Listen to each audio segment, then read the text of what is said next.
परीक्षा असणार. सगळं परीक्षा पद्धती आहे किंवा जे काही ट्रेनिंग आहे ते सगळं एव्हिडन्स बेस आहे. प्रत्येक गोष्टीचं रेकॉर्डिंग, शूटिंग, फोटोग्राफी मिनिस्ट्रीला आपल्याला रोजच्या रोज पाठवायची आहे आणि रोजच्या रोज बायोमेट्रिक अटेंडन्स सगळ्यांचं सकाळी साधारण 9 वाजण्यापूर्वी थंब सगळ्यांचा लागतो आणि नंतर संध्याकाळी 5 नंतर परत एकदा थंब लागतो. थंब त्यांचा आधारशी व्हेरीफाय होतो आणि आधार कार्डला जो व्यक्ती रजिस्टर असेल त्याच व्यक्तीला हे ट्रेनिंग करण्याची संधी मिळते. म्हणजे रायगड जिल्ह्यातले हे सगळ्यात नशीबवान विद्यार्थी आहेत की त्यांचा नंबर लागला. हजारो लोक अजून वेटिंगला आहेत की त्याचा नंबर अजून लागत नाही, कारण 3 स्टेज व्हेरिफिकेशन झाला आहे.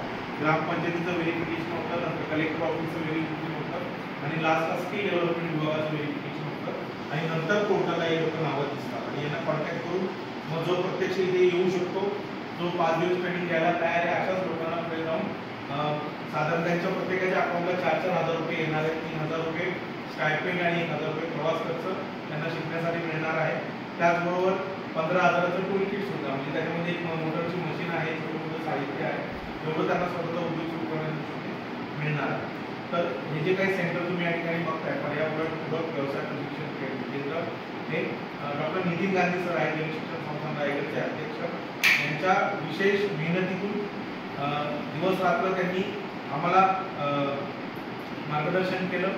दिवस रात्र त्यांनी या संस्थेला वेळ दिला, मार्गदर्शन केलं. म्हणून एक सुंदर व्यवसाय प्रशिक्षण केंद्र तुम्ही साधारण 9 गुंठ्यामध्ये 7,500 स्क्वेअर फुटाचं, म्हणजे एकत्रित मोजलं तर 12,000 स्क्वेअर फुटाचं एक सुंदर व्यवसाय प्रशिक्षण केंद्र तुम्हाला दिसतंय. एकदा जोरदार टाळी आपण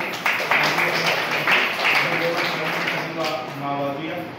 मागच्या 20 वर्षापासून देशात खूप चांगलं काम जनशिक्षण संस्था रायगड करू शकलं. खास करून संस्थापक अध्यक्ष आमच्या डॉक्टर मेधा सुमाय